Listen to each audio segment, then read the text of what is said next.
Good morning everybody. Deoband success point में आपका स्वागत है। तो आज की इस वीडियो में हम करते हैं जी के सीरीज नंबर 17, सीरीज नंबर 17। इसमें 1 लाइन क्वेश्चन होंगे जो विभिन्न परीक्षाओं में क्वेश्चन पूछे गए हैं, उनका सभी कलेक्शन है। तो क्वेश्चन नंबर फर्स्ट, मदद का संत किसे कहा जाता है? मदर टेरेसा को मदद का संत ना, जो यहाँ पर एक चैरिटी बनाई थी कलकत्ता में मदर टेरेसा जी ने। तो क्वेश्चन ये आता है कि मदर टेरेसा किस देश की मूल निवासी थी? ये अल्बानिया की निवासी थी और नाम क्या था? बोयाजियो, है ना, बोयाजियो या गोंजा बोयाजियो वास्तविक नाम था। 1948 में यहाँ की नागरिकता ली थी। 1950 या 51 में कलकत्ता में संस्था बनाई थी चैरिटी ऑफ मिशनरीज या मिशनरी ऑफ चैरिटी। देखना मदर टेरेसा जी के बारे में। रोमन कैथोलिक चर्च, देखना कैथोलिक क्या होती है? ये एक क्रिश्चियनिटी की शाखा होती है। कैथोलिक चर्च द्वारा कलकत्ता की संत टेरेसा के नाम से नवाजा गया का जन्म ना ये ओनिएजो गोंजा बोयाइजो के नाम से अल्बानिया परिवार में हुआ था। तो मूल नाम क्या था? गोंजा बोयाजियो। ये नाम याद रखिएगा, पहले किसी परीक्षा में पूछा गया है। अल्बानिया परिवार में हुआ था। Mother Teresa Roman Catholic nun थी जिन्होंने 1948 में स्वेच्छा से भारत की नागरिकता ग्रहण की थी और 1950 में कलकत्ता में मिशनरीज ऑफ चैरिटी की स्थापना की। 45 वर्षों तक गरीब, बीमार, अनाथ और मरते हुए लोगों की इन्होंने मदद की। साथ ही मिशनरीज ऑफ चैरिटी के प्रचार प्रसार का भी मार्ग प्रशस्त किया। 2016 में वेटिकन सिटी के पोप फ्रांसिस ने मदर टेरेसा को संत की उपाधि दी। देखना मरणोपरांत इनको संत की उपाधि मिली है। तो संत की जो उपाधि है, जब ईसाइयत में पाठ होते हैं, जैसे चर्च में पाठ करते हैं, मंत्र उच्चारण होता है, उसमें संत का नाम लिया जाता है, यानी कि मदर टेरेसा जी का उसमें नाम लिया जाएगा। तो किस देश की मूल निवासी थी? अल्बानिया की। Okay, question number second, INS Chilka का मुख्यालय कहाँ है? तो चिल्का अगर देखा जाए तो उड़ीसा में एक जगह पड़ती है, INS चिल्का। ये नाम भी दिया गया है। INS क्या होता है? INS इंडियन नेवल सर्विस, है ना। इसका मुख्यालय कहाँ है? भुवनेश्वर। भुवनेश्वर किसकी राजधानी है? उड़ीसा की राजधानी। आगे बढ़ते हैं, क्वेश्चन नंबर 3, सोडियम थायोसल्फेट को अन्य किस नाम से जाना जाता है? हाइपो। हाइपो के नाम से जाना जाएगा। ये फोटोग्राफी में प्रयोग किया जाता है। फोटोग्राफी में जैसे रोल को डेवलप करते हैं या फिल्म करते हैं, तो फिल्म को डेवलप करने में हाइपो का प्रयोग करते हैं। नंबर 4, ऋग्वेद में चारागाह के अधिकारी को क्या कहते हैं? वाचस्पति, है ना, वाचस्पति। ये ऐसे बोलते थे ऋग्वेद में, जो चारागाह होती है पशुओं को चराने के लिए, उनका एक अधिकारी हुआ करता था, उसको वाचस्पति। नंबर 5, भारत में बौद्ध धर्म का संरक्षण देने वाला अंतिम राजवंश कौन सा था? बंगाल का पाल वंश। तो बंगाल के पाल वंश ने बौद्ध धर्म को संरक्षण दिया था। हालांकि फिर विदेशों में प्रचार प्रसार होने लगा था बौद्ध धर्म का, जैसे इसकी शाखाएं बनी थी हीनयान, महायान। नंबर 6, राष्ट्रीय किसान आयोग का मुख्यालय कहाँ पर स्थित है? तो नई दिल्ली में स्थित है राष्ट्रीय किसान आयोग। ओके, नंबर 7, शाहजहां ने किस संगीतकार को गुण समुद्र की उपाधि दी थी? लाल खां को, है ना। देखना ये संगीतकार भी था। और वैसे जो शाहजहां का शासनकाल था या दरबार में चित्रकारों को वरीयता दी गई थी। चित्रकारी का स्वर्ण युग भी बोलते हैं, चित्रकारी का स्वर्णकाल और संगीत को भी वरीयता दी गई थी। तो स्वर्णकाल किसके लिए था? चित्रकारी के लिए, क्योंकि चित्रकारी अपनी चरम सीमा पर थी इस टाइम पर शाहजहां के शासनकाल में। और ये गुण समुद्र की उपाधि किसको? लाल खां को। ये क्या थे? इसके संगीतकार थे। नंबर 8, कुटीर उद्योग बोर्ड की स्थापना किस वर्ष की गई थी? 1948 में। कुटीर उद्योग जैसे छोटे उद्योग को बढ़ावा देना, तो गांधी जी कुटीर उद्योग पर विशेष ध्यान देते थे। नंबर 9, डचों का भारत में अंतिम रूप से पतन कब हुआ? बेदरा के युद्ध में। बेदरा का युद्ध अंग्रेजों के साथ में होता है डच। तो डचों की कंपनियों पर अधिकार कर लिया था। कुछ जो कंपनी तो बाद में खरीद ली गई थी। डच का ही क्या नाम है? एक दूसरा डच को होलैंड भी कहते हैं। होलैंड, डच या नीदरलैंड, ये एक ही नाम है, डच, नीदरलैंड या होलैंड। तो डच ईस्ट इंडिया कंपनी आई थी, फिर इंडियन ईस्ट इंडिया कंपनी से इनका युद्ध हुआ था। नंबर 10, बेदरा के युद्ध में अंग्रेजों का नेतृत्व किसने किया था? रॉबर्ट क्लाइव ने। क्लाइव जो बंगाल में भी था, एक रॉबर्ट क्लाइव। ये पहले एक छोटे पद पर था, कलर के पद पर, बाद में फिर इसका प्रमोशन हुआ था। रॉबर्ट क्लाइव, इसने बंगाल में युद्ध भी लड़ा है, जैसे सिराजुद्दौला को हराया था जब। नंबर 11, 1773 में यूरिया को सर्वप्रथम किस पदार्थ से प्राप्त किया गया था? मूत्र से, यूरिन से, है ना। क्वेश्चन आता हुआ है कि जो मूत्रालय होते हैं उसमें कौन सी गैस पाई जाती है? अमोनिया होती है, और वो किससे बनती है? यूरिया से बनती है, यानी कि यूरिया का अंश होता है इसमें। नंबर 12, लेनिनग्राड किस उद्योग के लिए प्रसिद्ध है? पोत उद्योग के लिए। लेनिनग्राड एक कोस्टल एरिया है किसका? रूस में। ये कहाँ पर जगह पड़ती है? रूस में। तो रूस का एक तटवर्तीय क्षेत्र आ जाएगा, इसमें पोत बनते हैं, यानी कि शिप बनेंगे, यहाँ पर शिप बनते हैं, पोत निर्माण। नंबर 13, सबसे कम अवधि तक उपराष्ट्रपति के पद पर कौन रहा? वीवी गिरी। वीवी गिरी कहाँ के मूल निवासी थे? मद्रास के, मद्रास यानी कि तमिलनाडु, है ना, तमिलनाडु। तो तमिलनाडु में वीवी गिरी पहले उपराष्ट्रपति बने थे और बाद में फिर राष्ट्रपति बने। जब जाकिर हुसैन की मृत्यु हुई थी उसके बाद में इलेक्शन हुआ था। वैसे तो एक सुप्रीम कोर्ट के न्यायाधीश को बनाया गया था। वीवी गिरी फिर इलेक्शन जीत कर हुए थे और दोहरे चरण की मतगणना की आवश्यकता पड़ी थी। वीवी गिरी पूरा नाम क्या है? वारा वेंकट गिरी। वी से क्या बनेगा? वारा वेंकट गिरी। तो ये तमिलनाडु के रहने वाले थे और ये पहले उपराष्ट्रपति पर थे, बाद में फिर राष्ट्रपति बने। नंबर 14, मैत्री एक्सप्रेस किन दो स्टेशनों के बीच चलाई जाती है? कलकत्ता और ढाका। क्वेश्चन है कि बांग्लादेश जाने के लिए कौन सी ये बस है? तो मैत्री एक्सप्रेस ये ढाका, है ना, बांग्लादेश जाने के लिए कलकत्ता से ढाका। ओके, आ गया ये। नंबर 15, शाकाहारी जीव अधिकतर प्रोटीन किस से प्राप्त करते हैं? शाकाहारी जीव दालों से करते हैं। दालों में क्या होता है? प्रोटीन। सबसे अधिक उड़द की दाल में होता है। ये बनेगा उड़द की दाल में सबसे अधिक, इसलिए उड़द की दाल को राज दाल भी बोलते हैं। राज दाल, ये किसको कहेंगे? उड़द की दाल या दाल राज है ना। सबसे ज्यादा प्रोटीन वैसे सोयाबीन में होता है। नंबर 16, नीलगिरी की पहाड़ियों पर कौन से वन पाए जाते हैं? तो सदाबहारी वन पाए जाते हैं। नीलगिरी की पहाड़ियां कहाँ हैं?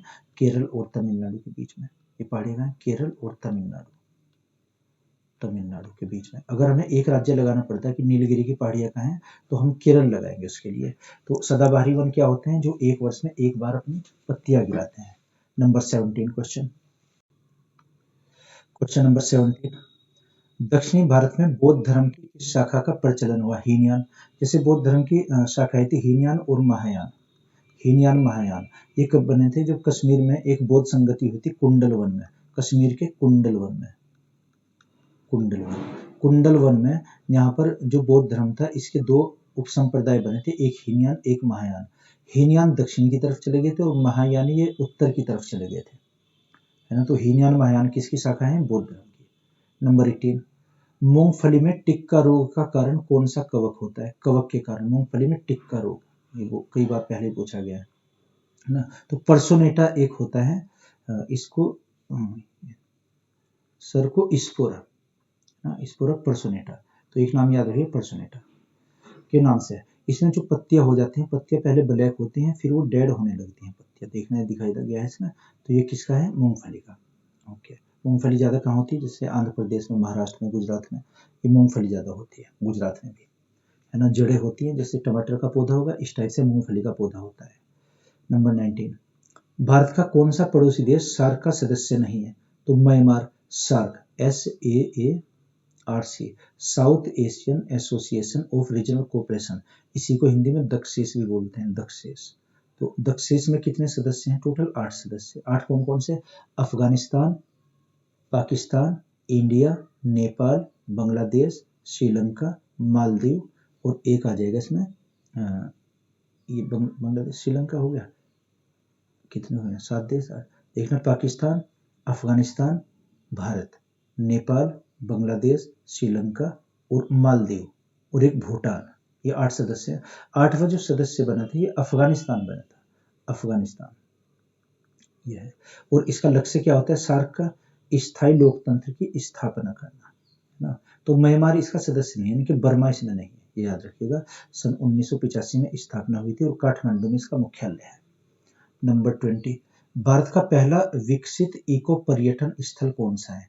थेनमाला। थेनमाला कहाँ है? केरल में, ये केरल में इको पर्यटन, है ना, यानी कि पर्यावरण के अनुकूल। ओके, तो थेनमाला याद रखिएगा, कहाँ? केरल में। आगे बढ़ते हैं, तो ये क्वेश्चन आप साथ साथ नोट करते रहिएगा। 21, यूरोपीय अंतरिक्ष एजेंसी का मुख्यालय कहाँ स्थित है? पेरिस में। ओके, यूरोपीय, जैसे हमारा ना इसरो एजेंसी का कहाँ है? बेंगलोर में, ये यूरोपीय एजेंसी है। नंबर 22, बंगाल में तिलक का सेनापति किसे कहा जाता है? बंगाल में तिलक का विपिन चंद्र पाल, विपिन चंद्र पाल को, है ना। बाल गंगाधर तिलक थे जिसको इन्होंने होम रूल लीग भी चलाया था। 2 अखबार लिखे थे बाल गंगाधर तिलक ने कि एक केसरी और एक मराठा, केसरी और मराठा। केसरी जो अखबार था मराठी भाषा में था, जो मराठा या अंग्रेजी भाषा में था। नंबर 23, सजीवन नाम से बीमा पॉलिसी किस बैंक से संबंधित है? भारतीय स्टेट बैंक से, एसबीआई। एसबीआई ने एक बीमा पॉलिसी जारी की है ये सजीवन नाम से। नंबर 24, तेल शोधक कारखाना विशाखापट्टनम में कब स्थापित किया गया था? है ना, विशाखापट्टनम का है आंध्र प्रदेश में, तो 1957 में। ये आंध्र प्रदेश में है विशाखापट्टनम। ओके, आगे आइएगा। नंबर 25, सबसे छोटा गुणसूत्र किसमें पाया जाता है? शैवाल में, है ना। सबसे छोटा गुणसूत्र जो क्रोमोसोम्स होंगे, क्रोमोसोम्स मनुष्य में कितने पाए जाते हैं? 23 जोड़े, 23 जोड़े क्रोमोसोम्स होंगे, या कहिए कि 46, टोटल कितने? 46 पाए जाते हैं। तो गुणसूत्र को क्रोमोसोम सबसे छोटा किसमें होता है? शैवाल में। नंबर 26, यूरोपीय मुक्त व्यापार संघ का मुख्यालय कहाँ? जिनेवा में। जिनेवा का यूरोप का देश है, स्विट्जरलैंड का एक शहर, स्विट्जरलैंड जो शहर है उसमें जिनेवा। नंबर 27, रेडियोधर्मी पदार्थों, रेडियम या प्लूटोनियम या यूरेनियम से कौन सा रोग होता है? बोन रोग होता है इससे, चूंकि अल्फा बीटा गामा किरणें निकलती है, अल्फा बीटा और गामा, इनकी जो तीव्रता है वो बहुत अधिक होती है। नंबर 28, योजना में कोर सेक्टर से तात्पर्य क्या है? चयनित आधारभूत उद्योग, है ना। योजनाएं जो बनाते कौन बनाते हैं? नीति, NITI। नीति की full form national institute of transforming India. इसका कार्य भारत की योजनाएं तैयार करना और NDC उसको अंतिम रूप देता है। नंबर 29, भारत की सबसे लंबी सिंचाई नहर कौन सी? इंदिरा गांधी नहर। इंदिरा गांधी कहाँ है? राजस्थान में। ये राजस्थान में सबसे लंबी नहर जो इरिगेशन की है। देखना, इंदिरा गांधी नहर राजस्थान की प्रमुख नहर है। इसका पुराना नाम राजस्थान नहर, इसे राजस्थान नहर के नाम से जाना जाता था। यह राजस्थान प्रदेश के उत्तर पश्चिम भाग में बहती है। इसे राजस्थान की मरुगंगा भी कहते हैं, मरुगंगा। ध्यान दीजिएगा, ये उपनाम है। एग्जाम से बहुत क्वेश्चन पूछे जाते हैं उपनामों से। तो ये क्या दिखाया गया इसमें? ये इंदिरा गांधी नहर सिंचाई की सबसे बड़ी नहर है। ओके, नंबर 30, उदयपुर विश्वविद्यालय का नया नाम क्या है? महाराणा प्रताप विश्वविद्यालय। क्वेश्चन नंबर 31, किस राज्य की राजभाषा अंग्रेजी है? नागालैंड की। उत्तर प्रदेश की कौन सी? और हिंदी। सेकेंडरी लैंग्वेज कौन सी? उर्दू। ओके, नंबर 32, विश्व में सर्वाधिक बकरियां किस देश में पाई जाती हैं? भारत में पाई जाती हैं। नंबर 33, हॉर्नबिल उत्सव किस राज्य में मनाया जाता है? पूर्वोत्तर राज्यों में, नागालैंड में। देखना, त्रिपुरा में भी इसको मनाने लगे, लेकिन मूल रूप से ये हॉर्नबिल उत्सव किसका है? नागालैंड का, है ना। ये एक बर्ड का नाम है, पक्षी का नाम है। ओके, नंबर 34, सजीव तथा निर्जीव के बीच की कड़ी किसे माना जाता है? वायरस को, है ना, VIRUS। देखना, जो कंप्यूटर वायरस होता है वो एक अलग चीज है, और जो बीमारी वाला होता है ये एक अलग है। जैसे कोरोना वायरस ये एक अलग चीज है, और जो कंप्यूटर में वायरस है वो एक प्रोग्राम होता है। इसकी फुल फॉर्म होती है vital information resources under siege. Virus की full form vital information resources under siege. ये तो किस लिए है? जो कंप्यूटर वाला वायरस है। और जो बीमारी वाला है वो सजीव और निर्जीव के बीच की कड़ी होता है। आगे आइएगा, नंबर 35, क्वेश्चन है, ज्वार की ऊंचाई किस खाड़ी में सर्वाधिक होती है? ज्वार, जिसको हम टाइड बोलते हैं, टाइड, टाइड ज्वार और भाटा। तो ऊंचाई सबसे अधिक कहां पर आती है? अमेरिका में। अमेरिका में एक होगा फंडी की खाड़ी। देखना, खाड़ी क्या होती है? जो इस टाइप से जो वी शेप में पानी का जैसे समुद्र होता है, तो उसको हम खाड़ी बोलते हैं, या गल्फ या बे कहेंगे इसको, है ना। गल्फ भी बोलते हैं, बे भी बोलते हैं, बे। तो फंडी की खाड़ी कहाँ है? अमेरिका में, USA में। संयुक्त राज्य अमेरिका के पूर्वी तट पर फंडी की खाड़ी अटलांटिक महासागर सेंट लुसियस की खाड़ी के दक्षिण में है। यह विश्व में सबसे बड़ा ज्वार आता है, जिसकी ऊंचाई लगभग 18 मीटर तक होती है, यानी कि पानी 18 मीटर ऊपर उठ जाता है। ये क्या दिखाया गया? फंडी की खाड़ी। यहाँ पर देखिएगा आप इसमें। नंबर 36, बिड़ला भवन का आधुनिक नाम क्या है? गांधी सदन, बिड़ला भवन, दिल्ली में बिड़ला भवन। नंबर 37, शिवाजी के पिता कौन थे? शाहजी भोसले, है ना। शाहजी भोसले शिवाजी के पिता। फिर जो इन्होंने एक दूसरा विवाह कर लिया था, और तुकाराम मोहिते से दूसरा विवाह किया था। और शिवाजी के गुरु कौन थे? समर्थ गुरु रामदास। इनके संरक्षक कौन थे? दादाजी कोंडदेव। संरक्षक का नाम दादाजी। दादाजी कोंडदेव। और गुरु का नाम क्या था? गुरु का नाम समर्थ रामदास, समर्थ गुरु रामदास। गुरु का नाम समर्थ गुरु रामदास, संरक्षक का नाम दादाजी कोंडदेव, पिता का नाम शाहजी भोसले। ओके। नंबर 38, भारत में बाल कुपोषण रोकने से संबंधित कौन सी संस्था है? तनुश्री। तनुश्री एक संस्था है जो एनजीओ है, ये क्या बाल कुपोषण को रोकने के लिए कार्यरत है। क्वेश्चन नंबर 39, केंद्रीय चिड़ियाघर प्राधिकरण कहाँ पर स्थित है? नई दिल्ली में। केंद्रीय चिड़ियाघर प्राधिकरण यानी कि जो होते हैं चिड़ियाघर, इनके ऊपर जो नियामक संस्था होती है ये कानून बनाने के लिए। नंबर 40, रणजीत सिंह खुद को किसका सेवक मानते थे? खालसा का, है ना। देखना, दल खालसा की जो स्थापना हुई थी ये 10वें गुरु ने की थी। सन 1690 में एक दल खालसा बुलाया गया था केसगढ़ के किले में। केसगढ़ का किला, ये किसने बुलाया था? गुरु गोविंद सिंह ने, जो 10वें नंबर के गुरु थे, तो उन्होंने खालसा पंथ की स्थापना की थी। नंबर 41, कादम्बरी किसकी रचना है? बाण भट्ट की रचना है। ये भी क्वेश्चन कई बार आएगा, कादम्बरी किसकी है। 42, कार्बनिक पदार्थ यूरिया का प्रमुख अवयव क्या है? नाइट्रोजन, यानी कि नाइट्रोजन से प्राप्त करते हैं हम यूरिया को। यूरिया से नाइट्रोजन प्राप्त, लगभग इसमें 46 से 48% इसमें नाइट्रोजन होता है। क्वेश्चन है कि हम जो खेतों में यूरिया डालते हैं, यूरिया का छिड़काव करते हैं, इसलिए नाइट्रोजन की कमी को पूरा करने के लिए। नंबर 43, मेघदूत किसकी रचना है? कालिदास की, है ना। मेघदूतम या मेघदूत के नाम से आ जाती है। नंबर 44, हिंदू मुस्लिम एकता का प्रतीक सुलह कुल का त्योहार कहाँ मनाया जाता है? आगरा में। शुरुआत किसने की थी इसकी? अकबर ने। अकबर, जो राजा अकबर हुए हैं बादशाह, ये उन्होंने शुरू किया था। नंबर 45, भारत में पहली महिला राज्यपाल कौन थी? सरोजिनी नायडू। सरोजिनी नायडू सबसे पहले राज्यपाल बनी थी, ये उत्तर प्रदेश की। और ये विदेश मंत्री भी थी, यानी कि संयुक्त राष्ट्र संघ में भाषण देने वाली। Number 46, national water development agency की स्थापना किस वर्ष हुई थी? 1982 में, national water development. Number 47, survival of fittest का सिद्धांत किसने दिया था? डार्विनवाद में, यानी कि विकासवाद का सिद्धांत होता है ना, जैसे सर्वाइवल कि प्रत्येक प्राणी अपने विकास के लिए जीवन भर प्रयत्न करता रहता है, डार्विनवाद का सिद्धांत।